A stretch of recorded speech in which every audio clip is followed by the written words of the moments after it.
반복되는 일상의 노선을 벗어나 타인의 교양에 올라타고 싶은 분들을 위해 준비했습니다. 본격 지식 생각 시선 투척 방송 개별 교양 환승센터 30일의 기술편 지금 시작합니다.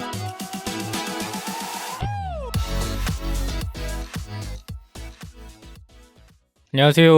안녕하세요. 반갑습니다. 소개 먼저 하고 시작을 하겠습니다. 저는 정치사회와 문화 콘텐츠를 좋아하는 장빈둥입니다. 저는 만물에 대한 관심이 깊고 그중에서도 자연을 사랑하는 안불입니다. 비주류와 마이너 감성을 좋아하는 허유생입니다. 문화예술을 즐기는 따뜻한 인상주의자 김순트입니다. 반갑습니다. 안녕하세요. 반갑습니다. 잘들 지내셨는지요? 네, 잘 지냈습니다. 음. 오늘 좀 오랜만에 녹음하는 느낌이 드네요. 왠지 모르겠는데. 오늘? 그런가? 지난번에 일주 간격으로 보다가 그러네. 그것 때문인가 보다. 그러네. 맞네요. 저번에 녹음 간격을 조금 줄였다가 이번에는 평소대로 네네. 돌아와서 음. 그래서 그런가 보다. 음, 뭐 어떻게들 지내셨어요? 근황을 한번 나눠보겠습니다. 저 먼저요? 네, 저 뭐 네. 근황이 딱히 없는데. 네, 저는 뭐 별거 없었습니다. 뭐 본 거라도 없어요? 본 거요? 영화 하나 봤어요. 영화. 뭐 보셨어요? 배트맨. 보셨구나. 안 그래도 얘기가 좀 많더라고요. 무슨 맞아. 얘기요? 그 뭐 연예인 김지훈 씨인가? 한번 인스타에 네. 대놓고 비판을 하셔가지고. 누가요? 김지훈 씨가. 김지훈? 그 장발하신 분 있잖아요. 뭐라고 비판하셨죠? 그냥 뭐 재미없다는 식으로 하셨는데 이제 그게 하필 개봉과 맞물려가지고. 네네. 그게 로버트 패틴슨이 연기한 배트맨, 첫 배트맨인데 네. 3시간짜리예요. 엄청 그래가지고 기네요. 화장실 컨트롤하느라 굉장히 힘들었습니다. 저는 콜라를 꼭 먹어야 되거든요. 그래요? 네, 꼭 먹어야 되는데 이게 컨트롤 안 하면 큰일 날 것 같은 거예요. 그래서 콜라를 막 한 번에 안 들이키고 제가 액체를 금방 먹잖아요. 근데 이번에는 굉장히 조절하면서 3시간에 나눠서 먹었습니다. 콜라를. 재밌었어요? 뭐 재밌는지가 궁금한데 본인 화장실 참을 얘기만 하고 있네. 너무 TMI 아닙니다. 3시간짜리가 요즘 흔치가 않으니까. 그쵸. 네. 아니 평론가들 평은 좀 괜찮은 것 같던데요? 근데 전 개인적으로는 이제 다크나이트 크리스찬 베일 때 그게 너무 인상적이어가지고. 네. 그리고 목소리가 옛날에는 크리스찬 베일 배트맨 아시죠? 목소리. 네. No 막 이러잖아요. 오, 잘한다. 근데 지금은 그냥 로버트 패틴슨 목소리예요. 아. No 막 이래. 그래서 뭔가 좀 약해진 배트맨인 것 같아요. 포스가 떨어졌구나. 그런 느낌이 들어서 음. 그냥 배트맨의 느낌 자체는 옛날에가 더 나았다. 네. 근데 뭐 엄청 나쁘진 않았나 보네. 네, 3시간 자체가 그렇게 길게 느껴지진 않아요. 그냥 재밌게 볼 수 있어요. 다른 분들은 뭐 어떠셨어요? 순트님 뭐 했어요? 저는 이제 대학원 마지막 학기가 시작됐어요. 와. 그래서 이제 논문을 써내야 되는데 네. 그래서 오늘 아주 기대하고 있습니다. 왜요? 오늘 발표랑 좀 엮어가지고 네. 전혀 도움이 되지 않을 것 같은데. 어쨌든 그래서 네. 바쁜 한 주를 보내고 그리고 시골 갈 일이 있어가지고 네. 얼마 전에 시골에 다녀왔는데 제가 이번에 확 느낀 게 어릴 때는 몰랐는데 공기가 다른 거예요. 공기의 질이. 그래서 진짜 서울은 많이 오염됐구나 이런 생각을 했어요. 진짜 어른들 하시는 말씀이 이제 틀린 게 별로 없는 것 같아요. 어릴 때는 네. 어른들이 하는 말들이 잔소리처럼 느껴지고 되게 이상한 소리 하는 것처럼 느껴질 때 있잖아요. 네. 근데 그게 나이가 들면서 이게 맞는 말이구나 느낄 때가 많더라고요. 왜 그 얘기가 갑자기 아니 그 화장실 가고 싶은가? 그 공기 얘기하니까 갑자기 어릴 때 어른들이 그런 얘기 했나 보네. 갑자기 저만의 상상에 빠졌네. 두서없이. 우리- 그럼 공기 좋은데 살아야 된다 막 이런 거 있잖아요. 근데 어릴 때 잘 모르잖아. 예. 맞아요. 뭔 소리 하나 했네. 너무 두서없긴 했다. 그렇죠? 네. 유생님은 어떻게 지내셨어요? 저는 이번 주에 좀 출장이 많아가지고 네. 좀 바쁘게 돌아다니면서 지냈습니다. 제가 본 유생님 중에 오늘 제일 피곤해 보이시는데. 너무 피곤해요. 원래 출장이 많은 주는 네. 정신을 못 차리겠습니다. 피곤하신데도 불구하고 오늘 안 늦으셨습니다. 네, 오늘 또 늦으면 또 쿠사리를 먹을까봐 저희가 늦으면은 저번에 보니까 엎드려 뻗쳐를 시키더라고요. 제가 한 번 늦게 일어난 적이 있어요. 녹음 날에. 네. 근데 그때 마치 출근 시간에 일어난 것 같은 느낌이 드는 거예요. 와 진짜 큰일 났다 이러면서 막 벌떡 일어나가지고 다행히 지각은 안 했는데. 저도 맨날 늦지 말자고 하잖아요. 네. 아침에 깜짝 놀래요.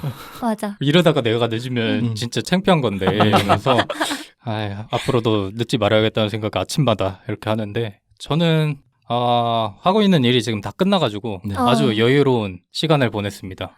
그래서 뭐 오늘 저희가 나눌 주제와도 조금 연관이 조금 되어 있는데 제가 하던 작업이 글을 쓰는 조금 작업이 있어가지고 오늘 마친 김에 한번 기술 특집과 좀 연관을 지어서 글쓰기에 대한 얘기를 한번 해보려고 오늘 가져왔습니다. 오늘 그럼 뭐 글쓰기의 기술이겠네요. 네, 그렇죠. 그래서 제가 글을 쓰면서 좀 생각을 했던 게 글을 쓰는 사람들은 어떻게 글을 쓰길래 이렇게 좋은 글을 쓰나 뭐 이런 고민을 되게 많이 하거든요. 네. 근데 그거를 꼭 글로 밥 벌어먹는 사람이 아니더라도 우리는 항상 글을 써야만 하는 상황에 놓이니까 다 같이 이걸 한번 나눠보면 좋지 않을까 뭐 이런 생각에서 가져와 봤습니다. 네.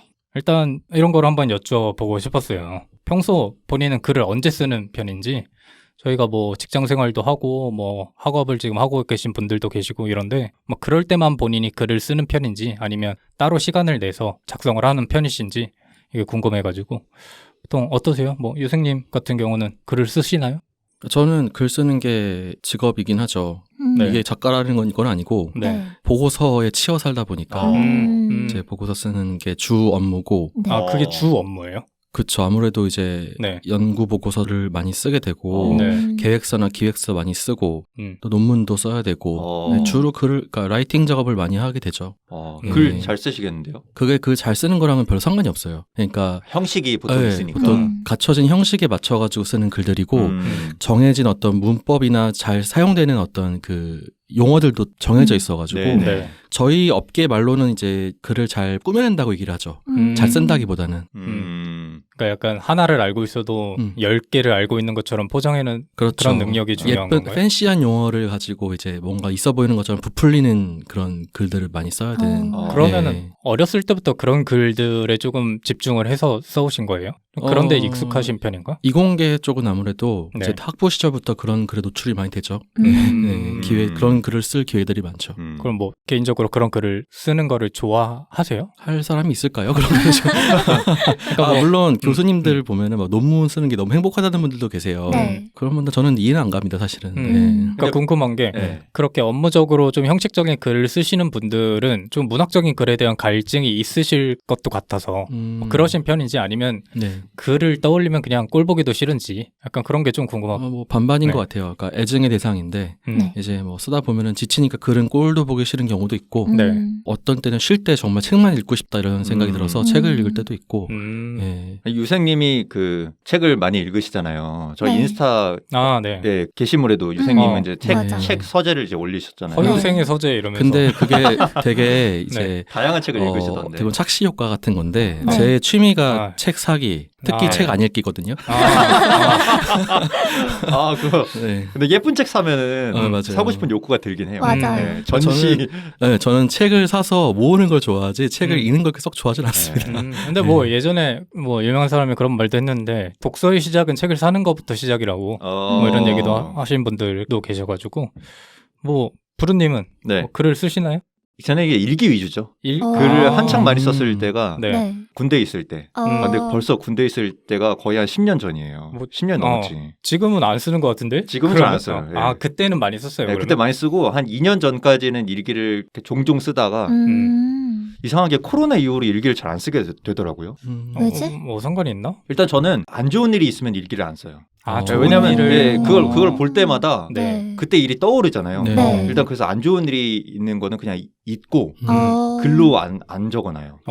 그리고 보통 좋은 일이 있을 때마다 글로 많이 써놓는데 조금 특이하긴 하다. 원래 그래요? 보통은 이제 반대인 경우가 조금 그래요? 더 많긴 하죠. 네. 왜 안 좋은 일 펼치면 또 그때 생각이 나니까 왠지 그냥 제 심적으로 네. 안 좋은 영향을 미치는 것 같더라고요. 그러면 지금은 좋은 일이 없는 건가? 점점 나이 드니까 점점 떨어지더라고요. 그냥 일상이 반복되고 이러니까 뭔가 특별한 나의 어떤 생각이라든지 이런 게 뻗어나가지가 않잖아요. 그냥 계속 루틴하게 사니까. 그냥 있던 일이 있던 일 네, 같고. 그래서 그런 거를 있던 일이 또 있는 그런 글을 쓰고 싶진 않고 뭔가 내 심경에 중요한 변화가 있거나 네. 아니면 어떤 동기부여를 얻고 싶거나 보통 이럴 때 저는 그 일기를 쓰거든요. 네. 그런 게 점점 이제 없어지다 보니까 점점 줄어들다 보니까 일기 쓰는 것도 많이 줄었죠. 네. 그러면 지금은 뭐 업무적인 거 외에는 딱히 뭐 글을 쓸 일은 없으시겠네.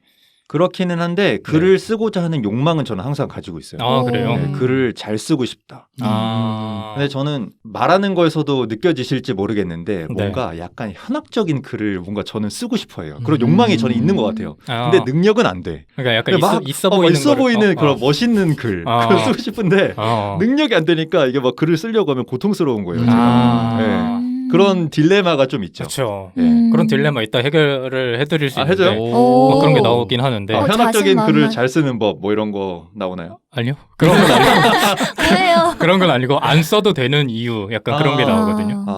역발상이네요. 어. 아예 쓰지 말라. 뭐 그 이런 현학적인 글을 쓰려고 해서 글의 시작 자체를 하지 못하는 사람들이 맞아요. 은근히 되게 많아요. 거. 저 이런 거요. 근데 그래서- 저를 좀 내려놔야 되는데. 작가들도 네. 하는 말들이 그런 거에 공통점이 있는데 그것도 이따 한번 얘기를 나눠보도록 하고 네. 뭐 순트님은 저는 어떠세요? 네. 일단 논문 쓰고 있고요. 네. 이거 아까 유상님이랑 비슷할 것 같고 네. 제 생각을 곰곰이 해보니까 저는 편지를 많이 쓰는 것 같아요. 뭐 친구들 생일 때 네. 꼭 편지 써서 주려고 노력하는 것 같고 손편지 쓰시나요? 네네 손편지 컴퓨터로 쓰는 거 써서 쓰면 좋아하고. 이메일로 쓸 수도 있지 뭐. 이메일. 그리고 일기도 쓰는데 저는 아까 부르님이랑은 반대로 네. 우울할 때 써요. 진짜로? 우울하고 슬플 때 음. 그런 우울하고 슬픈 감정을 누구한테 얘기하고 싶지 않을 때조차 있잖아요. 네. 그럴 때 글을 쓰면 조금 좀 해소가 돼요. 해소가 되는 것 같아요. 오. 그래서 나중에 그걸 보면 아까 부르님은 나중에 봤을 때 네. 더 슬프고 뭐 우울한 걸 왜 굳이 써놓느냐고 했는데 네. 좀 나중에 이제 그걸 보면 내가 이럴 때가 있었는데 잘 지나왔구나. 그러면은 이럴 땐 어떠세요? 뭐 예를 들면 연애를 하다가 네. 그 사람과 관련된 일기가 들어가잖아요. 네. 근데 그 사람과 헤어져. 음. 그러면 그것도 다 기록에 남겨요? 그럼요. 그래서 그러면 이렇게 후에 보고 귀여웠네 막 네. 이런 생각도 하고 저는 옛날에 썼던 일기는 찢어버려요. 그것도 되게 이상한데? 그러니까 그 사람과 관련된 그 사람이 얘기가 들어갔던 어떤 그런 일기는 없애버리는 거예요. 그럼 일기가 막 곳곳에 이렇게 빈 곳이 있는 거예요? 일기장이? 뭐 연애가 뭐 그렇게 많지는 않았으니까 곳곳이 비어있진 않지만 그래서 그런 경험이 몇 번 있다 보니까 그러니까 연애가 웬만큼 안정기에 자리 잡지 않으면 일기에 잘 안 써요. 그러니까 언젠가는 헤어지면은 그거를 다시 드러내야 되니까 네, 그게 고통스러우니까 저 부르님 마음이 좀 이해가는 게 네. 항상 불안하고 우울할 때 싸지른 글들은 네. 흑역사로 남아요. 나중에 보면은 너무 오글거리고 그치 네. 맞아 그런 것도 좀 있고 전 그거 보는 게 재밌어요. 내가 이렇게 감정적이고 네. 미숙하고 어렵네 네. 막 이렇게 보면서 그거 맞긴 하죠. 예, 그러니까 그거 보는 게 이제 한편으로는 이게 풋 이렇게 타기도 하지만 네. 너무 오글거려서 이제 이 자식 왜 이랬지? 막 이러면서 이게 뭐야? 막 이러면서 저는 맞아, 그런 맞아. 글 또 있어요. 저는 초등학교 고학년 때랑 중학교 때 걸쳐서 인터넷 소설을 썼었거든요. 귀현이 제2의 귀현이 네. 근데 그때 네. 출판사에서 연락도 왔었어요. 진짜로? 그때 한창 막 네. 중학생 작가 이래가지고 네. 인터넷 소설 카페에 막 올리고 네, 그러면 네. 출판사에서 연락해서 진짜 와. 서점에 출판도 되고 이랬었거든요. 맞아요. 근데 출판까지는 안 갔지만 네. 그때 그 기억이 있고 그 소설을 쓰는 걸 좋아해가지고 성인이 되어서도 쓰고 싶다 이런 생각을 늘 하는데 네. 저는 그런 생각이에요. 내가 뭘 안다고 이야기를 쓸 수 있지? 약간 이런 생각? 내가 아는 게 없는데. 그러니까 아는 거라는 게 인생에 대한 통찰을 좀 얻어야 사랑 얘기를 쓰든 인생 얘기를 쓰든 할 수 있을 것 같은데 네. 내가 아직 모른다. 그래서 쓸 수 있는 게 없다라는 생각이 큰 것 같아요. 일종의 겸손함의 어떤 뭐 그런 표현이네요. 근데 겸손함의 이런 발로. 고민을 하시는 분들도 은근히 많은 게 무슨 글을 써야 되냐에 대한 고민에 대해서 나는 사실 전문적으로 아는 게 없는데 내가 어떻게 글을 씁니까? 라고 얘기를 하시는 분들이 많거든요. 뭐 그거에 대한 고민도 이따가 한번 나눠보도록 하고. 네. 세 분 다 어쨌든 글은 뭐 어느 정도 쓰고 계시네요. 그렇죠. 예. 네. 자이든 타이든 네. 제가 가장 안 쓰는 것 같아요. 저는 사실 일기를 안 쓰거든요. 일기를 써본 기억도 많이 없고 예전에 뭐 오글거리는 그런 글들을 많이 SNS에 쓰곤 하잖아요. 네. 근데 저는 약간 자기 검열을 많이 하는 스타일이라서 그런 것도 거의 못 쓰고 이랬거든요. 네. 근데 그 성인이 되고 나서 한 20대 후반부터 글을 써야겠다는 생각을 좀 우연치 않게 했던 것 같아요.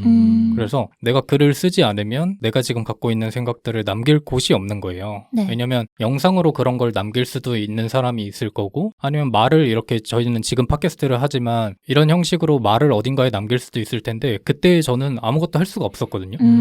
근데 그런 상황에서 내가 할 수 있는 게 사실 글밖에 없는 거예요. 그래서 글로라도 이걸 남기지 않으면 지금의 내가 겪고 있는 고민들이나 생각들이 그냥 휘발되어 버릴까봐 네. 그게 너무 조금 두려워가지고 글을 써야겠다라고 마음을 먹었는데 이 25년 넘게 글을 안 쓰던 사람이 네. 글을 써야겠다고 생각을 하니까 이게 잘 안 되는 거죠. 그쵸. 네. 그래서 그때부터 좀 고민을 많이 했던 것 같아요. 사람들은 과연 글을 어떻게 쓰길래 이렇게 좋은 글이 나오고 좋은 글을 쓸 수 있는가 이런 고민을 그때부터 하기 시작을 했는데 네. 그렇게 찾아보던 자료들이 지금의 저한테는 도움이 많이 돼가지고 한번 오늘 뭐 꼭 글로 직업을 가진 사람이 아니더라도 이런 팁 같은 거를 알게 되면은 좀 도움이 되지 않을까 뭐 이런 생각을 많이 했습니다. 근데 네. 궁금한 게 저는 글을 써도 네. 그냥 제가 쓰고 제가 보고 말거든요. 네. 근데 빈도님 같은 경우에는 그 쓴 글을 누군가가 보이는 곳에 게시하는 일도 많잖아요. 네. 처음부터 그러신 거예요.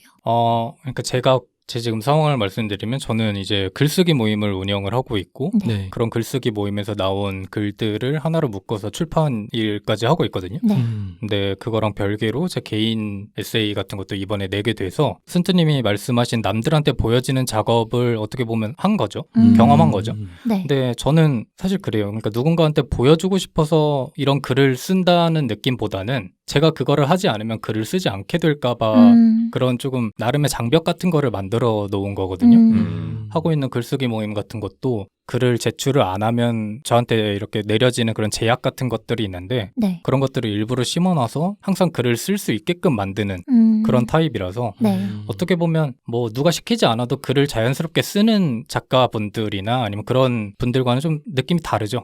근데 곰곰이 생각을 해보면 그런 분들은 의외로 되게 적거든요. 그쵸. 그러니까 글을 누가 시키지 않아도 되게 한 번에 이렇게 쭉 쓰시는 분들은 진짜 소수고 대다수의 사람들은 저는 글은 쓰고 싶은데 아까 그 부르님처럼 글을 쓰고자 하는 욕망은 있는데 그 방법을 모른다거나 아니면 글을 써야겠다는 그런 의지가 거기까지 닿지 않는다거나 이러시는 분들이 많을 것 같아서 네. 나 같은 사람이 좀 많지 않을까 이런 생각에서 좀 준비하게 된 것 같아요. 네. 그래서 저희가 아까도 얘기를 잠깐 했지만 보통 이제 글을 써야 된다고 생각을 하게 되면 뭔가 되게 거창한 거를 많이 떠올리거든요. 네. 네. 나도 뭐 베스트셀러 작가들처럼 뭔가 뛰어난 문장을 써야 될 것 같고 아니면 아까 순트님이 말씀하신 것처럼 내 글 안에 뭔가 대단한 정보가 들어가야 될 것 같고 이런 고민들이 되게 많잖아요. 네. 근데 이런 고민들을 운전면허에 좀 비유를 하시는 분들이 많거든요. 네. 그러니까 글을 쓴다는 거는 운전면허증을 취득하는 과정이라는 거예요. 네. 그러니까 운전면허는 누구든 취득할 수 있는데 우리는 글을 쓸 때 운전면허를 취득하려고 하는 게 아니라 카레이서가 되기 위해서 글을 쓴다는 거죠. 네. 그러니까 뭐 문학적인 작품을 내거나 아니면 대단한 논술문을 쓰는 작업은 어떻게 보면 전문가들의 그런 영역인데 우리가 그냥 글을 쓴다는 거에 대해서 좀 낯서니까 나도 전문가가 되어야 될 것 같은 나도 카레이서가 되어야 될 것 같은 그런 생각 때문에 어떻게 보면 운전면허 자체를 못 따고 있는 상황이 많다는 거죠. 그래서 작가분들이 그렇게 공통적으로 얘기하는 거를 오늘 한번 적용해가지고 네. 우리는 뭐 전문적인 작가도 아니고 글로 꼭 돈을 벌어야겠다는 의무감이 있는 사람들은 아니니까 네. 그래도 저는 네. 그런 생각인 것 같아요. 뭔가 이왕이면 카레이서가 되고 싶다. 이왕이면 어차피 그러네. 쓸 거. 맞네, 맞네. 욕심이 맞아요. 너무 과하신 거 아닙니까? 그래가지고 그거를 위한 방법론들도 되게 많거든요. 그래서 찾아보다가 네. 이거를 어떻게 해? 그러니까 사실 직업이 본업이 따로 있는 사람이 그 정도의 노력을 가하기라는 되게 어렵거든요. 네. 그래서 그런 거를 생각하고 글을 쓰는 거는 오히려 너무 어려울 것 같아서 네. 차라리 그런 거를 조금 기대하기보다는 우리가 진짜 현실적으로 할 수 있는 방법이 뭔지를 오늘 남은 시간 동안 한번 알아보도록 하겠습니다. 네.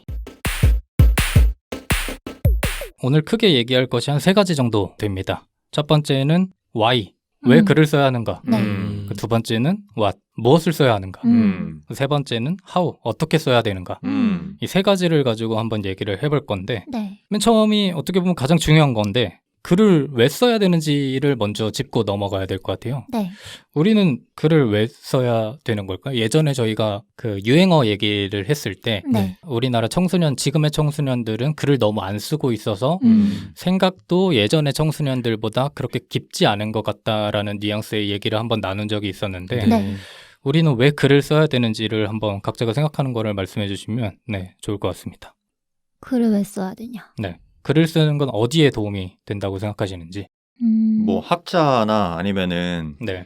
인류에 도움이 될 수 있는 극소수의 사람들은 인류에 도움이 되기 위해서 글을 써야 된다고 생각해요. 네. 왜냐하면 본인이 가지고 있는 지식이라든지 아니면 통찰이라든지 이 자체를 남겨놓는 것 자체만으로도 인류의 진보에 도움이 되니까 그쵸. 네. 이거에 가깝다고 저는 생각을 하고 네. 그냥 우리 같은 개인들은 네. 빈둥님이 말씀하신 것처럼 이 기록 자체가 그 시절의 나의 모습이니까 네. 그러니까 그것마저도 시간이 지나면 휘발돼 버리잖아요. 네. 근데 이걸 기억하는 방법은 저는 오직 기록뿐이라고 생각을 하거든요. 음. 그런 차원에서 일반 개개인들은 글을 써야 되지 않나 싶어요. 나의 그 시절을 기억하기 위해서. 그렇죠.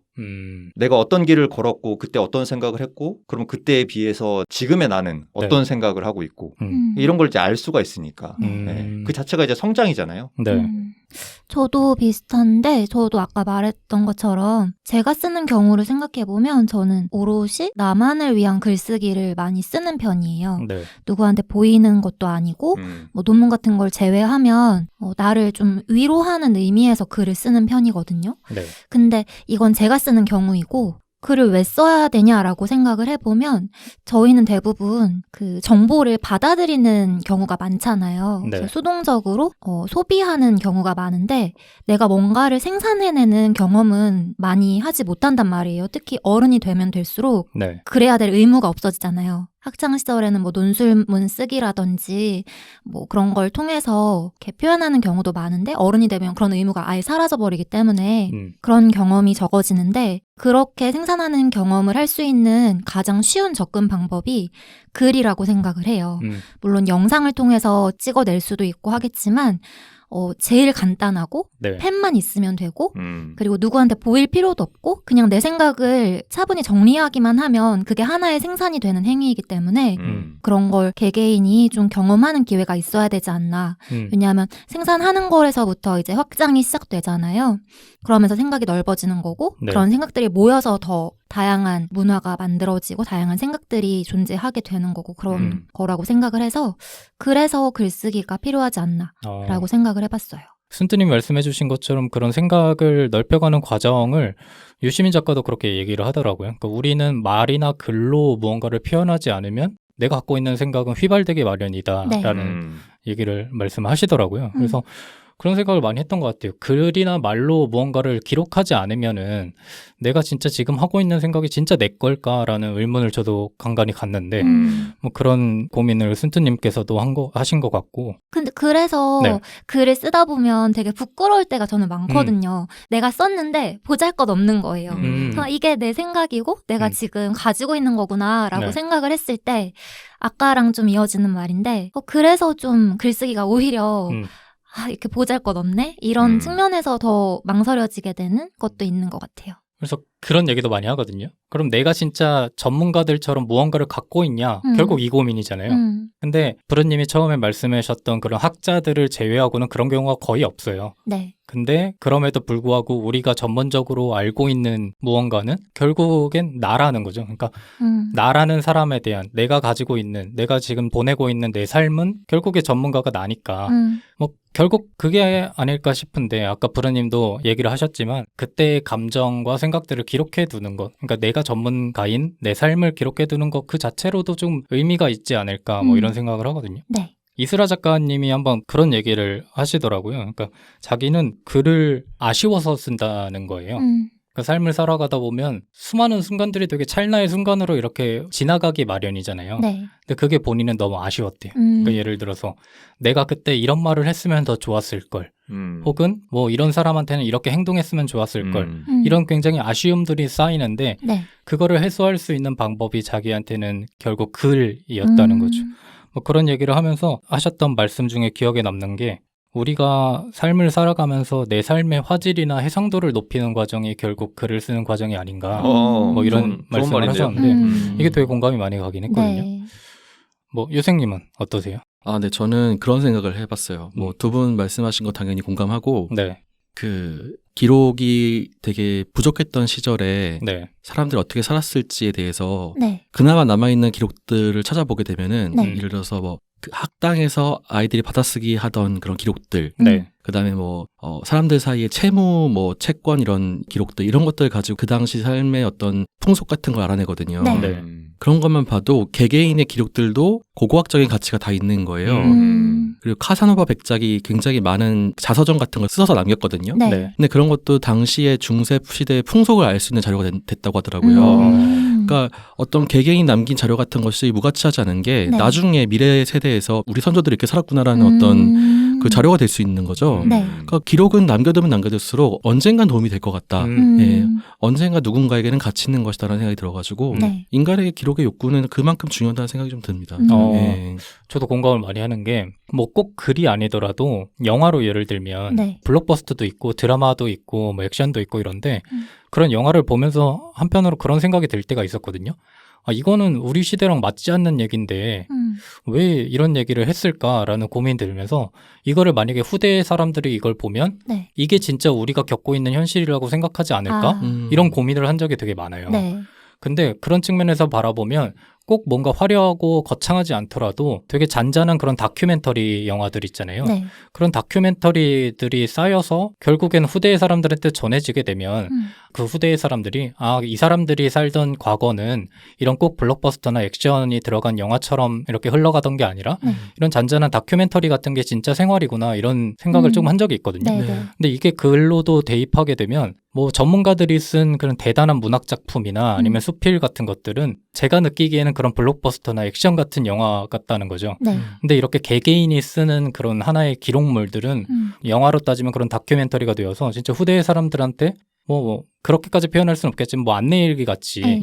이렇게 소중하게 남겨져서 언젠가는 가치가 있지 않을까 뭐 이런 생각을 해보거든요. 네. 뭐 그- 쓴트의 일기 뭐 이런 거. 순트의 코로나 네. 극복 일기 뭐 이런 거 이제 있잖아요. 한뭐 200년 뒤에 쓴트의 일기 이렇게 해서. 그 조선왕조 실록 같은 것도 음. 그게 정사라고 했을 때 네. 네. 수많은 야사들이 있잖아요. 네. 근데 정사와는 다른 내용도 있고 되게 풍부한 내용들이 그 야사에 담겨 있잖아요. 네. 그러니까 그런 걸 보면 다 모든 글이 가치가 있는 글이다라는 게 이해가 되네요. 그렇죠. 그러니까 뭐 우리는 이 시대를 살고 있는 사람들의 일부니까 그것만으로도 우리가 써가는 과정이 좀 의미 있지 않을까 이런 생각이 드는데 그런 생각을 한 게 중요하게 느껴지는 게 네. 아, 나는 진짜 별거 없는데 내가 무슨 글을 써라는 그 생각 자체만으로도 우리가 펜을 못 잡게 만들거든요. 네. 근데 그럴 바에는 조금 그럴 때라도 좀 약간은 오만하게 네. 내가 그래도 쓸 수 있는 사람 아닌가? 약간 이런 생각으로 접근을 하는 게 우리한테는 조금 더 현명하지 않을까? 뭐 또 다른 이유가 있을까요? 뭐 글을 써야 되는 이유 중에 하나. 저는 또 재밌기도 한 것 같아요. 재밌어요. 글 쓰면 그 혼자 막 말 만들 때도 있고 네. 유희적인 행위로 글을 쓰기도 하잖아요. 옛날 생각해보면 그런 인터넷 소설 같은 거 쓸 때 네. 내가 못하는 거 막 쓰거든요. 네. 막 연예인 만나고 음. 멋진 사람 만나가지고 막 사귀는 거 내용 쓰고 본인이 주인공이에요? 그럼요. 너무 당연하다듯이 얘기하셔가지고 네. 어쨌든 네. 재밌는 글 쓰는 행위 자체가 가장 아날로그적인 기록이잖아요. 네. 맞아요. 지금 뭐 어떻게 보면은 기록의 과잉 시대잖아요. 어디에든지 기록이 되는 시대인데 네. 오히려 그럴 때 아날로그적인 가치가 빛이 나잖아요. 그래서 글을 써야 되지 않나. 그렇죠. 글을 쓰는 동안에는 우리가 네. 최소한 다른 거를 다 단절하고 그 행위 자체에만 집중을 하고 그리고 글을 쓴다는 거는 결국 논리적인 작업이잖아요. 네. 근데 그런 논리적인 작업을 우리가 지금 시대에서는 할 수 있는 기회가 많지 않으니까 뭐 그런 측면에서도 되게 가치가 있는 것 같은데 일단은 왜 글을 써야 되는가에 대한 얘기는 뭐 어느 정도 다 합의가 이루어진 것 같은데 네. 일단 나한테 도움이 되고 그 다음에 사회적으로도 조금 도움이 되고 뭐 결국에 나한테 도움이 된다는 거는 뭐 유의적인 측면이든 발전의 측면이든 결국에는 글을 쓰는 그 고된 작업이 끝나면 나한테 남는 게 있지 않나 뭐 이런 생각을 해봅니다. 그러면 이제 우리가 왜 글을 써야 되는지를 한번 얘기를 해봤으니까 두 번째로 넘어가서 무엇을 써야 되는가를 한번 논해볼까 합니다. 그러니까 무엇을 써야 하는가는 결국 그거예요. 우리가 써야 되는 글의 종류가 무엇인가를 한번 떠올려 보시면 될 것 같은데 네. 아까 유생님께서는 그런 보고서, 레포트 같은 거를 말씀하셨고 브른님께서는 일기를 얘기하셨고 순트님께서는 또 논문 같은 것도 있고 뭐 네. 편지. 편지. 예전에 뭐 소설. 작가네요. 작가네요. 인터넷 소설 많이 쓰시네. 네. 뭐 이런 것들을 있는데 우리가 글이라고 생각하지 못해서 그렇지 우리가 마주하는 글들은 되게 많거든요. 네. 그렇죠. 뭐 진짜 흔한 건데 뭐 자수서 같은 것도 하나의 글이고 자소서요? 네네. 자소서. 자기소개서 같은 것도 하나의 글이고 뭐 하다못해 경위서나 사과문 같은 것도 다 그렇죠. 글이거든요. 네. 근데 이런 글들을 제대로 쓰지 못해서 우리가 겪게 되는 곤란한 점이 되게 빈번히 일어나요. 맞아요. 사과문 뭐 이런 거 맞아. 연예인들이 잘 못 맞아요. 써서 어, 욕을 오지게 먹죠. 이게 진짜 현실적인 글쓰기인데 그쵸. 사과문을 보면 진짜 얘가 반성하는구나 이렇게 느껴지는 사과문이 있고 네. 이 새끼 봐라? 약간 이런 사과문이 있잖아요. 그렇죠. 근데 이거를 보는 대중들이 글쓰기의 전문가들이 아니란 말이죠. 네.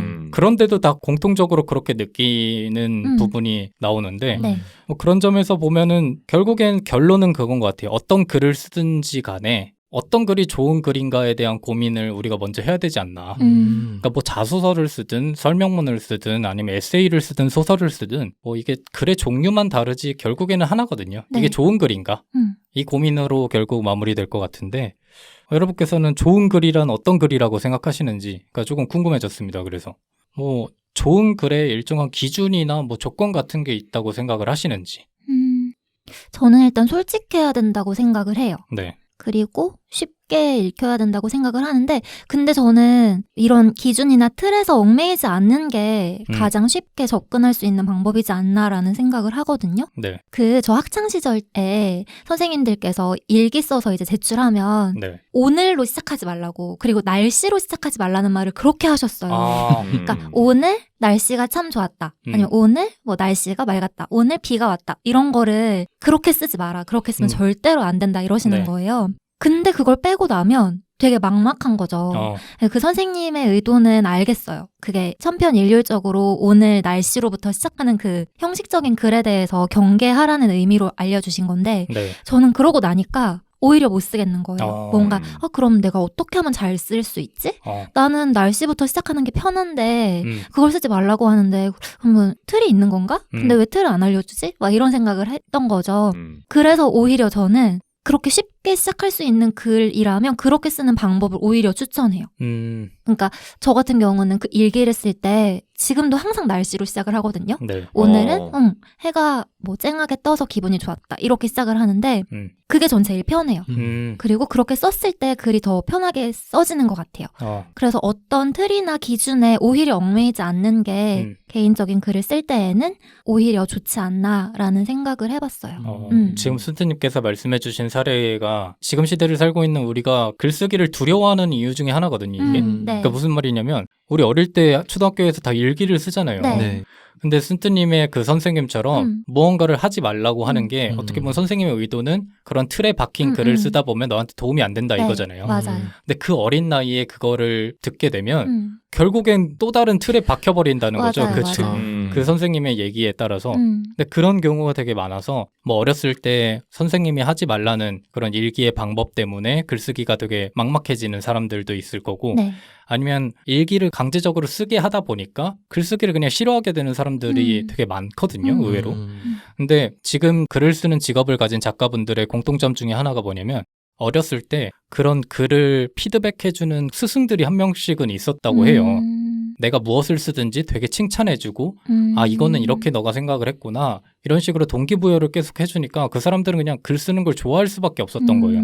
근데 그 사람들은 되게 운이 좋게 그런 스승분들을 그쵸. 만난 건데 네. 우리는 사실 대다수의 사람들은 그러지 못하잖아요. 그렇죠. 그래서 초등학교 때 우리가 마주하는 그런 글쓰기 교육부터가 조금 잘못되지 않았나 이런 얘기를 하는 사람들도 되게 많거든요. 맞아요. 그래서 독후감도 저희 생각해보면 저는 그 책 뒤에 네. 있었어요. 그 맞아요, 서평이. 맞아요. 네. 그러면 그거 좀 짬뽕 해가지고 써서 내고 막 줄거리 이걸 이따만큼 쓰고 밑에 참 좋았다, 뭐 재밌었다 이렇게 하고 그냥 내고 그랬던 거 보면은 그러니까 하지 말라는 건 있는데 그러면 어떻게 해야 되냐에 대한 방안이 맞아요. 잘 마련이 되어 있지 않았어서 맞아요. 지금 그런 어려움을 겪고 있는 것 같아요. 네. 그래서 오히려 그런 형식에 얽매이지 않고 자유롭게 글을 쓰는 글이 잘 쓰는 글과 좀 맞닿아 있다. 그런 것 같아요, 저는. 뭐 푸르님은? 저는 사람의 마음을 움직여야 좋은 글인 것 같아요. 이게 뭐 글 전체의 논리성이 됐든지 네. 아니면은 굉장히 감성적인 하나의 문장을 통해서라든지 네. 뭐 방법은 다양할 수 있겠지만 네. 결국은 그걸 읽은 사람이 그 글을 읽고 마음이 움직여야 된다. 그러니까 아무런 감성이 없이 그냥 그냥 글이네 잘 읽었다로 끝나면 네. 저는 좋은 글이 아닌 것 같아요. 어. 뭐 감성적으로 감동을 받든지 아니면 뭐 정보. 정보를 얻든지 어떤 방법이든 간에 네. 네. 결론은 그걸 읽은 사람이 마음이 움직여야 된다. 네. 어려운데요. 굉장히 추상적인 조건. 사실 할 말이 별로 없었습니다. 그러니까 보통 본인이 독서를 할 때 그러면 마음을 움직이는 글이 이거 진짜 좋은 네네네. 글이다 네네. 이렇게 느끼시는 네, 거예요. 저는 현학적인 글을 좋아함과 동시에 네. 굉장히 감성적인 글을 좋아하기도 해요. 그래서 글을 쓸 거면 전 중간은 바라지 않고 굉장히 감성적이든지 이 사람을 울리고 싶어. 내 글을 보고 이 사람이 감동받아서 울었으면 좋겠다. 나는 가끔 눈물을 흘린다. 아니면 내 글을 읽고 이 사람이 엄청난 정보를 얻었으면 좋겠다. 이런 파라서 네. 네, 그런 글이 좋아 보이는 것 같네요. 예. 선생님은 뭐 좋은 글이는 어떤 글이라고 생각하시는지? 그 글이라는 게 사실 네. 그 목적이라는 게 정해진 글들이 그래도 많잖아요. 네. 그래서 저는 목적에 맞게끔 잘 쓰여진 글이 좋은 글이라 생각해요. 그러니까 목적에 충실한 글, 네. 기본적으로는. 그리고 저는 글에 어떤 기본적인 형식이 있다고 생각하거든요. 네. 그러니까 예를 들어 설명문이나 논설문 같은 경우는 두 가지로 써라라든지 이런 네. 것들의 어떤 기본적인 어떤 요건들을 갖춘 글들이 좋은 글이라 생각하고 네. 그 외에 뭐 기초적인 형태의 어떤 문장 구성력을 잘 갖춘 글들이 좋은 글이라고 생각하거든요. 그런 것들이 거기부터 좋은 글이 시작한다라고 생각합니다. 세 분 다 결과적으로는 다 다른 얘기를 해주셨네요. 그럼요. 순투님은 진정성이 있는 글하고 이제 형식이 없는 글, 부르님은 이제 마음을 움직이는 글, 네. 유승님은 오히려 그냥 기본적인 거는 지켜진 네. 그런 글, 음. 최소한 기본적인 거는 지켜진 글. 그렇죠. 네. 안 그래도 무엇이 좋은 글인가에 대해서 찾아보니까 다 하는 얘기가 달라요. 근데 그 와중에 좀 저한테 공감됐던 말은 네. 뭐 하루키가 한 말인데 그런 얘기를 하더라고요. 100명의 작가가 있으면 100개의 글쓰기가 있다. 뭐 이런 얘기를 하거든요. 네. 그러니까 결과적으로 따지면은 정답이 없다는 말 같아요. 그러니까 그 아웃라이어 쓴 작가 있잖아요. 말콤 글래드웰. 그 사람도 그런 얘기를 하거든요. 글을 잘 쓰는 방법에는 수학처럼 하나의 정답이 있는 게 아니다. 뭐 이런 얘기를 하는데 잘 쓴 글이라는 게 되게 추상적인 개념 같아요. 그렇죠. 그래서 말씀하셨다시피 지금 세 분이 말씀해 주신 게 다 정답이라고 볼 수도 있는 거고 그것만으로는 부족하다 뭐 이렇게도 볼 수 있겠지만 사실 그래서 좋은 글이라는 건 되게 우리가 하나로 규정 지을 수는 없겠다 뭐 이런 생각을 저도 많이 해봤거든요. 네. 그래서 근데 좋은 글은 그렇다 치고 네. 그래서 뭘 써야 된다는 거예요? 네. 그래서 결과적으로 말하면 무엇을 우리가 써야 되는가에 대한 고민은 네. 사실 작가들이 그렇게 강조를 안 하는 것 같아요. 그러니까 무엇을 쓰든 다 상관이 없다는 말 같아요. 네. 그러니까 우리가 아까도 얘기했겠지만 뭐 전문가이든 아니든 무엇을 쓴다는 거에 집착을 하다 보면 결과적으로 하나도 못 쓰게 되는 경우가 있으니까 네. 시작을 일단 하라는 얘기를 되게 많이 하거든요. 네. 그래서 아까 잠깐 얘기했던 말콤 글래드웰 같은 경우도 글을 잘 쓰는 방법에는 수학처럼 하나의 정답이 있는 게 아니다 뭐 이런 얘기를 하면서 네. 답이 하나가 아니라는 걸 알면 그 순간 우리가 강박증이 없어진다는 거예요. 그러니까 그거에 집착하는 현상이 없어진다는 거죠. 네. 그런 얘기를 하면서 항상 거의 대다수의 작가들이 얘기를 하는 게 무엇을 써야 하는가 이전에 일단 시작을 하라라는 얘기를 많이 해요. 그래서 우리도 뭐 그냥 그 하얀 백지가 있잖아요. 노트북이든 노트든 간에 그런 거에 좀 얽매이지 말고 일단 뭐라도 써보는 게 가장 중요하지 않나 뭐 이런 생각을 해보는데 그리고 쓰다 보면 네. 좀 다듬어지는 측면이 있는 것 같은 게 모 연예인분이 네. 글 써서 이제 본인 SNS에 올리시는 거 좋아하시는 분이 계세요. 네. 되게 오래되셨어요. 그분이 그렇게 SNS에 글을 써서 올리는 게 오래됐는데 처음에 제가 그분 글을 볼 때에는 되게 어렵게 쓰시는데 뭔 말인지 하나도 모르겠는 거예요. 그래서 몇몇의 사람들은 네. 되게 잘 쓴다고 되게 떠받드는데 네. 저는 봤을 때 저거 잘 쓴 글이 아닌 것 같다라는 생각을 했었어요. 네. 근데 시간이 지나서 그분이 꾸준히 올리시더라고요. 가끔 어떤 이슈가 있을 때마다. 네. 근데 그분 글이 점점 더 읽히는 거예요, 저한테. 음. 그래서 그걸 보면서 일단 쓰는 게 중요하구나 음. 라는 말이 그걸 보면서 느꼈던 때가 있거든요. 저도 떠오르는 누구시죠? 한 분이 있네요. 누구시죠? 네. 저는 궁금한데. 유아인 네, 씨. 맞아요. 맞아요. 아니 어떻게 이것만 듣고 바로 다 알죠? 근데 그런 연예인이 생각을. 얼마 없으니까. 음. 아니 유아인 씨에서 생각이 나는데 이거랑도 이런 고민과도 맞닿아 있는 건데 네. 한 몇 년 전에 유아인 씨랑 논쟁을 겪은 평론가 한 분이 계세요. 네. SNS로 뭐 약간 거의 글로 배틀을 쓴 네. 네. 평론가 분이 있는데 그분한테 제가 학교 다닐 때 수업을 한번 들은 적이 있거든요. 음. 근데 그분이 항상 하시던 말씀이 그거였어요. 어려운 글은 그 사람이 글을 어렵게 쓴 탓도 있겠지만 음. 우리가 갖고 있는 게 없어서 어렵게 느껴지는 거라는 얘기를 한 적이 있었거든요. 아니, 네. 쓴트를 저격하는 거예요. 아니 그건 아닌데 쓴트가 갖고 있는 게 없으니까 어렵게 느껴진다 이거 아니에요? 유한 씨 얘기를 하니까 갑자기 떠올랐는데 안 그래도 이런 얘기를 한번 해볼까 했거든요. 왜냐면 유시민 씨는 그런 얘기를 하잖아요. 결국엔 잘 읽히는 글이 좋은 글이다. 네. 이런 얘기를 하는데 어떻게 보면 그 평론가 분이 한 말과는 좀 대척점에 있는 말이라는 네네. 거죠. 근데 예전에 한번 이동진 씨가 그 평을 한번 써가지고 논란이 된 적이 있었잖아요. 기생충에. 아. 명징하게 네네. 뭐 상승과 하강으로 명징하게 직조해낸 신랄하면서 처연한 계급 우화. 네. 이거를 기생충에 한마디로 썼는데 네. 이거를 보고 대중들의 반응이 되게 안 그쵸. 좋았거든요. 아니, 반반으로 엇갈렸어요. 그러니까 그 명징하다, 그 듣도 보도 못한 단어를 왜 쓰냐라고 하시는 분들이 있었고, 맞아요. 또 역으로 명징하다를 모르는 네가 무식한 거지. 그거를 썼다고 뭐라 하는 게 말이 되냐. 또 이런 분들이 있었고. 그러니까 그 이동진 씨는 이렇게 얘기를 하더라고요. 나는 한 줄로 그 모든 영화를 표현해야 하는 사람인데 네. 그 영화가 너무 좋다 보니까 오히려 나는 그 영화를 정확하게 표현하기 위해서 가장 적합한 단어를 이렇게 썼다. 네. 근데 그런 논란들을 보면서 좀 그런 고민을 했던 것 같아요. 진짜 잘 쓴 글은 뭐길래 이렇게 좀 양분돼서 이렇게 사람들이 주장을 하냐 뭐 이런 생각이 들었거든요. 뭐 여러분 어떻게 생각하세요? 진짜 좋은 글은 잘 읽히는 글인가? 아니면 상대방이 조금 잘 이해하지 못하더라도 진짜 그 의미와 맞닿아 있는 글인가? 이건 좀 어렵다.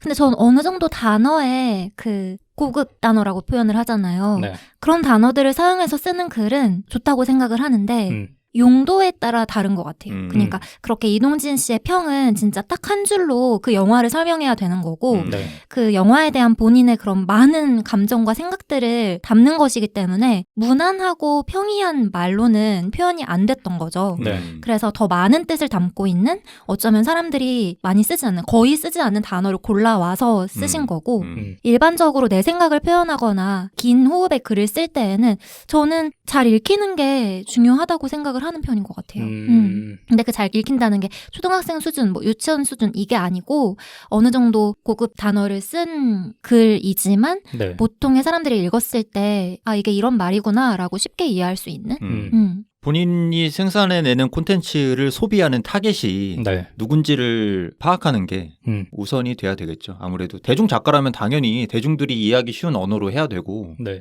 뭐 학자들이 많이 보는 논문을 쓰는 사람이라면 좀 더 한자어를 비롯한 전문적인 단어가 들어가도 괜찮을 것 같고 근데 대중적인 거를 추구하는 사람이라면 그래도 대중들이 이해하기 쉬운 언어로 쓰는 게 우선이 돼야 되지 않나 굳이 따지자면 저는 그런 생각이에요. 그러니까 이동진 씨를 아까 얘기 나와서 지금 생각을 해보니까 영화라는 매체는 소수의 뭐 엘리트 네. 사람들이 아닌 평범한 대중들이 즐길 수 있는 콘텐츠잖아요. 네. 그러니까 그런 분들에게 보여지는 평론을 하시는 분이라면 네. 이왕이면 대중들이 좀 이해하기 쉬운 언어로 썼으면 어땠을까라는 아쉬움은 지금 생각하니까 들긴 하네요. 왜냐하면 결국 그분의 그 평론과 콘텐츠를 소비해 주시는 분들이 대중이니까. 네. 근데 전 그 논란이 있었던 게 좀 이해는 안 되긴 해요. 아, 왜요? 명칭을 왜 그냥- 모르지? 아, 그러니까 이런 거. 무식한 그걸 왜 것들을 쓰냐 그런 거. 그러니까 왜 쓰냐고 그러니까 왜 뭐라 할 쓰냐고- 필요는 없다. 그쵸. 그쵸. 그러니까 평론가가 쓸 수도 있는 그렇게 거지. 쓸 수도 있지.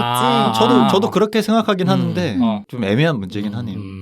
진짜 그러니까 저도 웃기긴 했어요. 아니 그 사람이 아는 단어를 쓰는데 너 이거 왜 써? 뭐 잘난 척하는 거야? 이거는 그치. 좀 되게 어떻게 보면 자기의 얕음을 자랑하는 것 같은 느낌도 들잖아요. 솔직히. 그러니까 왜 이 얘기를 꺼냈냐면 결국엔 그 우리가 무엇을 써야 하는가라는 질문과 이 논란이 떨어져 있진 않다고 생각을 하거든요. 그 상황에 맞게 우리가 써야만 하는 그런 글들이 있는데 우리는 보면 간혹 그 상황에 맞지 않는 글쓰기의 방법을 대입해서 조금 이런 논란이 이뤄지는 경우도 많은 것 같아요. 네. 실제로 보면 그런 평론가들의 글을 보면서 대중들이 이해를 못하는 경우가 많잖아요. 근데 그게 좀 그런 간극에서 오는 것 같아요. 평론가들은 단순히 그냥 영화에 대해서 이야기를 쓰고 싶어하는 사람들인데 네. 대중들은 너는 그냥 이야기를 쓰는 거에서 그치는 게 아니라 우리한테 설명을 해줘야지 약간 이렇게 느끼는 것 같은데 네. 그런 간극에서 조금 글을 어렵게 쓰는 사람과 쉽게 쓰는 사람이 좀 차이가 발생하는 게 아닌가. 근데 저는 그 찾아보면 되잖아요. 사전님. 아 모르는 거를. 네. 모르면 인정하고 아 이거 명징이 뭐지?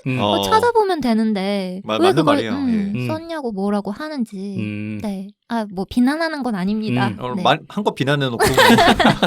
근데 남이 뭔가 그런 잘난 척한다고 생각하는 그걸 못 보는 사람들이 또 있을 수 있어요. 예. 근데 이게 되게 좀 많은 의미를 품고 있는 것 같아요. 우리는 과연 안 그런가를 한번 생각을 해보시면 네. 하다못해 회사에서 메일 쓸 때 네. 그런 얘기 하잖아요. 간결하게 쓰고 두 가지식으로 쓰고 핵심만 말하라. 네. 근데 우리도 모르게 뭐 차장님 뭐 이거는 이러이러해서 이럴 거예요 해서 맨 마지막 줄에 결론을 쓴다든가 아니면 뭐 연애 편지를 쓰는데 거기에 너는 이걸 잘못했고 이게 잘못됐고 뭐 이렇게 논리적으로 조금 접근을 한다든가 이렇게 좀 때에 맞지 않는 글을 쓰는 경우가 많은 것 같은데 네. 결국 좀 무엇을 써야 되는가의 고민을 한번 거치고 나면 해답이 조금 나오지 않을까 뭐 이런 생각도 해봅니다. 네.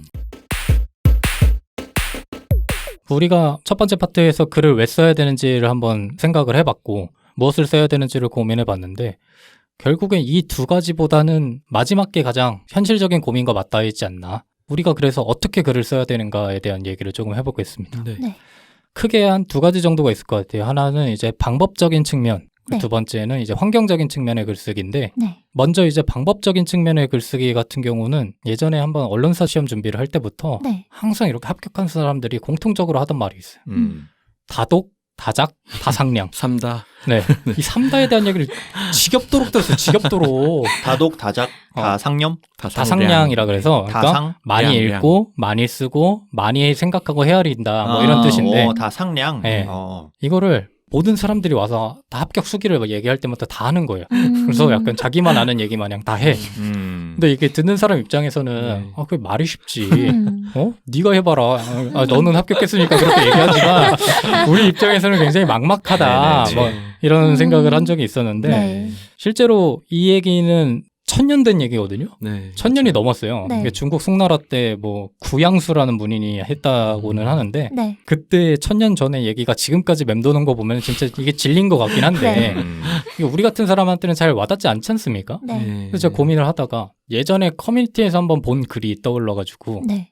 우리한테 진짜 맞닿아 있는 글쓰기의 방법론적인 거는 이런 다독, 다상량 이게 아니라 네. 이게 아닐까라는 생각을 했어요. 뭔가요? 다독, 다작, 다상량이 아닌 네. 대충 빨리 잘의 메커니즘을 깨닫는 게 우리한테 진짜 필요한 게 아닌가. 대충 아. 빨리 잘. 네. 대충 빨리 잘 이 세 가지가 있어요. 약간 대충 알잘 빨리 딱깔센 그런 느낌인데. 근데 생각을 해보시면 우리는 글쓰기를 시작한다고 할 때 네. 대충 빨리 잘의 순서가 아니라 잘부터 생각을 해요. 나는 잘 써야지. 첫 네. 문장을 기가 막히게 써야 돼. 사람들의 얘기를 들어보니까 글을 읽을지 말지는 결국 첫 문장에서 결정이 난대 이러면서 첫 문장에 힘을 다 쏟아버리는 거예요. 대충이라도 써보고 네. 그 다음에 빨리 써보고 잘 다듬는 거는 맨 마지막의 단계인데 이게 좀 단계가 일반 사람들은 뒤바뀌어 있지 않나. 실제로 작가들도 글을 쓰는 작업의 시간보다 퇴고의 작업의 시간을 더 쓰는 사람들이 되게 많아요. 근데 우리는 처음부터 뭔가 100%를 다 하려 그러니까 네. 그 실력이 좀 더디게 성장하는 게 아닌가 뭐 이런 생각도 해봤거든요. 일리가 있네요. 그러니까 뭐 김영하 씨도 일단 첫 문장을 써라. 그러면 그게 모든 거를 다 바꿔줄지도 모른다. 뭐 이런 얘기를 하기도 했고 강왕국 씨 대통령의 글쓰기를 네. 쓴 강왕국 씨도 일단 무조건 시작하라. 그러니까 이게 한두 명이 하는 얘기가 아니라 대다수의 사람들이 일단 시작하라는 말을 많이 하고 있어서 네. 우리한테 진짜 현실적으로 당장 필요한 거는 뭐 많이 읽고 많이 쓰고 많이 생각하고 이것도 되게 중요하겠지만 이거는 좀 장기적인 플랜이고 좀 단기적으로는 그런 좀 마인드셋을 하는 게 좀 필요하지 않을까 뭐 이런 생각을 해봤습니다. 근데 뭐 일단 시작하라 이거는 굳이 비단 글쓰기만이 아니더라도 네. 거의 모든 영역에 걸쳐서 일정 수준의 성취를 이뤄내는 사람들은 다 그런 얘기를 하고 있잖아요. 예, 어떤 뭐 자기개발서나 뭐 하다못해 그런 걸 봐도 일단 시작해라. 그러면 뭐라도 되니까 이렇게 말씀하는 게 많아가지고 뭐 결국 그게 맞는 말인 것 아니 같아요. 근데 일단 시작해라 그러다 할지라도 네. 뭐 애국가를 쓸 수는 없는 거잖아요. 네. 그건 맞죠. 그러니까 내 안에 뭔가 있어야 그래도 뭐 시작할 수 있다는 게 일단은 중요한 거 아닙니까? 그래서 되게 핵심적인 말인데 네. 하루키 같은 경우는 그렇거든요. 하루키는 보통 글을 어떻게 쓰냐면 정해놓고 써요. 네. 하루키는 매일 200자짜리 원고지 20매를 쓰는 걸 목표로 하거든요. 매일이요? 네. 와, 어떻게 그렇게 쓰지? 근데 그게 누군가한테 보기에는 그거밖에 안 써? 이것처럼 느껴질 수가 있어요. 왜냐면 그래요? 되게 많은 것 같은데. 왜냐면 우리가 생각하는 소설가의 느낌은 네. 하루에 막 다 써버리고 이런 느낌이잖아요. 음. 근데 하루키가 핵심이라고 말하는 거는 나는 하루에 200자짜리 원고지 20매를 무조건 쓰고 혹여나 그것보다 더 많이 쓸 수 있는 날이더라도 거기서 멈춘다라고 얘기해요. 아니 그러면 왜냐면 그거를 장기적으로 가져가야 되는데 그렇게 한 번 써버리면 오버페이스. 그렇죠. 오버페이스를 느끼게 되니까. 근데 사천자잖아, 사천자. 우리는 그러지가 못하잖아요. 네. 우리는 일상적으로 그렇게 쓸 수 있는 사람들은 아니니까 그럼 우리가 할 수 있는 방법이 뭔가를 찾아봤는데 네. 그렇게 영감을 낼 수 있는 방법을 우리가 억지로 만드는 것보다는 그냥 일상생활에서 떠오르는 것들을 다 기록하라라는 그런 얘기를 많이 해요. 네. 그러니까 어떻게든 기록을 많이 해놔서 진짜 내가 써야 될 타이밍에 그거를 그냥 가져와서 써버리는 거죠. 그러니까 뭔가 내가 이제 글을 써야겠다 하고 자리에 앉아서 글을 쓰려 그러면 아무것도 안 나온다라는 얘기예요. 그러니까 그렇게 일을 어렵게 만들지 말고 평소에 이렇게 뭐 생각한 거를 조금이라도 메모지 같은 거에 적어 놓으면은 우리 같은 일반인들한테는 조금 더 많이 도움이 되지 않을까 이런 생각도 해보고 네. 이 외에도 많은 방법이 있는데 그 중에서 저한테 많이 도움이 됐던 거는 일단 글을 다 쓰고 나서 꼭 소리내어서 읽어보는 습관을 가지고는 있거든요. 그러니까 이게 심플하면서도 뭐 귀찮은 건데 글을 쓰고 나서 소리내서 읽어보지 않으면 그 글이 문어체에서 그냥 머무를 수가 있거든요. 네. 그러니까 문어체에서 머무를 수가 있다는 말은 결국 좀 우리가 읽을 때 좀 어색하게 느껴지는 측면이 있는 글들로 남는 경우가 많은데 네. 그거를 소리내서 읽어봄으로써 조금 그 어색함을 덜어내는 과정이 좀 필요하지 않을까. 또 이제 실질적인 방법 중에 하나는 그 사전 같은 거를 인터넷에서 한번 자기가 쓰고 싶은 단어를 쳐보라는 거예요. 네. 예를 들어서 뭐 정확하다라는 단어를 인터넷에 쳐보면 인터넷에 바로 유의어가 나오고 반의어가 동시에 나오거든요. 네. 근데 그 두 가지를 알다 보면 여기에서는 정확하다라는 의미보다는 다른 거를 써야 될 것 같은데 혹은 이거는 반대말이 이게 있구나 이런 식으로 계속 학습을 하면서 글을 쓸 수 있다는 거죠. 네. 그렇게 되다 보면 하나의 글 안에 중복되는 단어를 쓸 일도 많이 없어지고 정확하지 않은 단어를 쓸 일도 많이 적어진다라는 거예요. 뭐 그런 쪽에서 조금 반복적인 측면에는 이런 팁들이 있는 것 같고 이런 글을 쓰는 방법 외에도 환경론적인 측면도 되게 조금 무시할 수가 없거든요. 네. 우리 같이 글을 전문적으로 쓰지 않는 사람들 같은 경우에는 네. 좀 환경에 영향을 많이 받는 경우가 있어요. 맞아요. 그러니까 뭐 나는 노트북으로 글을 못 써. 혹은 나는 무조건 노트로만 글을 써야 돼. 뭐 이런 식으로 글을 쓰는 매개체를 핑계를 대는 사람도 있고 네. 나는 저녁에만 글을 쓸 수 있는 사람이야. 나는 네. 아침에만 글을 쓸 수 있어. 나는 뭐 음악을 들으면서는 글을 못 써. 이런 식으로 되게 환경에 좀 제약을 받는 사람들이 많잖아요. 네. 근데 그런 사람들을 위해서 작가들이 추천하는 방법은 글이 가장 잘 써지는 특정 방법에 어떻게 보면 의존하라는 말을도 되게 많이 해요. 네. 그러니까 내가 가장 글을 잘 쓸 수 있는 환경을 찾아서 네. 그 환경에 맞게 루틴화를 해봐라. 뭐 이런 식으로 얘기를 많이 하더라고요. 특히 뭐 오감 중에 청각이나 후각에 조금 많이 의존을 해보라는 얘기를 많이 하는데 네. 뭐 글을 쓸 때 뭐 인센스 향을 피운다거나 아니면 뭐 새벽에 글을 쓸 경우에는 창문을 열어서 그 새벽 특유의 냄새를 맡으면서 글을 쓴다거나 되게 조용한 잔잔한 뉴에이지 음악을 틀어놓는다거나 네. 뭐 이런 식으로 조금 다양하게 시도를 해보면서 네. 자기에 맞는 그 환경을 찾아보라는 얘기를 많이 하더라고요. 저는 글씨체가 안 예쁘게 써지면 네. 글을 못 써요. 음. 글씨체가 안 예쁘면 음. 글쓰기를 포기할 때도 많아요. 그래서 순띠님 같은 경우는 오히려 그러면 노트북으로 쓰는 게 더 도움이 될 수도 있다는 거죠. 근데 손글씨를 좋아해요. 그러면 답이 없네요. 그럼 뭐 어떻게 해야 되는 거죠?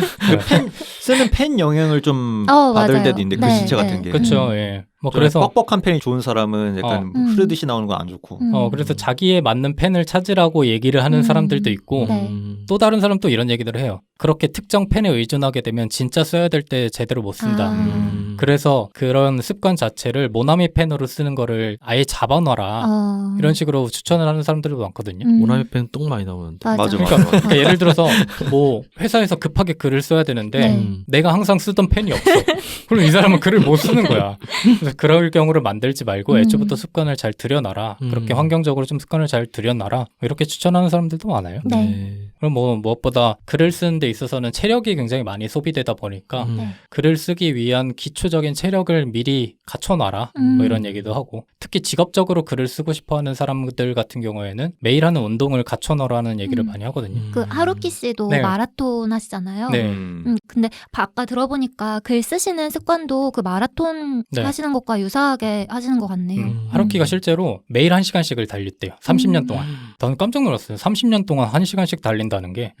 그래서 그 정도로 기초 체력이 받쳐줘야지 그럼 글 쓰는 노동 자체도 할 수 있는 게 아닌가 이런 생각도 듭니다. 네. 그래서 오늘 구체적으로 뭐 특정한 팁을 드린 것도 아니고 사실 뭐 이렇게 해야 된다라고 주장을 펼친 것도 아니지만 사실 왜 글을 써야 되는지 그리고 무엇을 써야 되는지 그리고 어떻게 글을 써야 되는지라는 고민은 우리가 이렇게 특정한 시간을 들이지 않으면 굳이 하지 않는 것 같아요. 뭐 여러분께서도 평소에 친구분들과도 이런 얘기를 했을 수도 있겠지만 네. 뭐 이런 시간 아니고서야 뭐 이런 고민을 할 기회가 있었을까 뭐 이런 생각도 드는데 평소에 뭐 이런 생각을 해보신 적 있으신가요? 이런 생각을 해본 적이 잘 없긴 하지만 네. 오늘 내용이 약간 하나마나 한 일반론적인 얘기를 하는 느낌이 좀 들긴 하는데 예상했던 답이 아니므로 이건 삭제하도록 하겠습니다. 오늘은 뭐 정보보다는 네. 제가 좋아하는 감성적인 어떤 음. 그런 이야기가 많이 나오지 않았나. 얘기를 하는 시간이 아니었나. 맞아요. 그래서 왜 굳이 이렇게 뭐 하나마나한 이야기를 한 이유 중에 하나는 이게 주관적인 영역이니까. 그쵸. 그게 가장 큰 것 게. 같아요. 네, 맞아요. 아까도 얘기했다시피 글쓰기는 정답이 없으므로 우리가 뭐 이렇게 해야 된다라는 얘기를 할 수는 조금 어려울 것 같아요. 하기는 조금 어려울 것 같은데 네. 결론은 이거였던 것 같아요. 내가 아무리 글을 쓰기 싫어도 지금 시대를 살아가는 사람들은 어쩔 수 없이 글을 써야만 하는 상황에 놓일 수밖에 없다. 이게 글을 쓰기 싫어하는 사람한테는 되게 고통스러운 일이기도 하거든요. 물론 글을 쓰는 걸 좋아하는 사람들도 있겠지만 그렇지 않는 사람들이 대다수라고 저는 생각하기에 네. 뭐 차라리 그렇게 고통받으면서 뭔가를 쓸 바에는 이런 세 가지 고민 왜 글을 써야 하고 무엇을 써야 하고 어떻게 써야 하는지에 대한 고민을 한 1시간 정도라도 만약에 거치고 나면 네. 그 고통스러운 마음이 조금은 덜어낼 수 있지 않을까 뭐 이런 생각이 들었습니다. 근데 저는 쓰기 싫은 분도 많은데 네. 저와 같이 쓰고는 싶은데 음. 시도를 못하거나 잘 쓰고 싶은데 어떻게 하면 잘 쓰게 되는지 모르는 경우도 많다고 생각을 해서 저는 들으면서 조금씩이라도 습관을 들여봐야겠다 이런 생각했거든요. 그래서 그런 생각하시는 분들도 많지 않았을까라는 생각이 드네요. 이게 제가 글쓰기 에피소드를 앞으로 한 2-3차례는 더 하지 않을까 생각을 그래요? 하는데 그럴 콘텐츠가 남았나요? 오늘은 개괄에 불과하다. 네. 나중에 한 번 더 풀어볼 거긴 한데 조금 더 구체적으로 가볼 텐데 오늘은 이렇게 조금 대략적으로만 알아보는 게 조금 여러분들의 수준에 맞지 않나 싶어가지고 이렇게 디스를 아까 그 얘기했죠. 이동진 씨의 마음으로 이렇게 본인의 불안함을 저희에게 전가시키다니요. 나도 유시민스처럼 여러분을 배려해서 잘 알려줄 수 있었으나 조금 더 필요한 거를 하지 않았나 생각이 드는데 네. 마지막으로 준비하면서 제 마음을 울렸던 한 문장이 있어가지고 이걸 좀 소개해드리고 싶었는데 네. 롤랑 바르트라는 프랑스의 비평가가 이런 얘기를 했다고 합니다. 글쓰기라는 것은 곧 사랑하는 대상을 불멸화하는 것이다 라고 합니다. 이것만 나와야겠구만.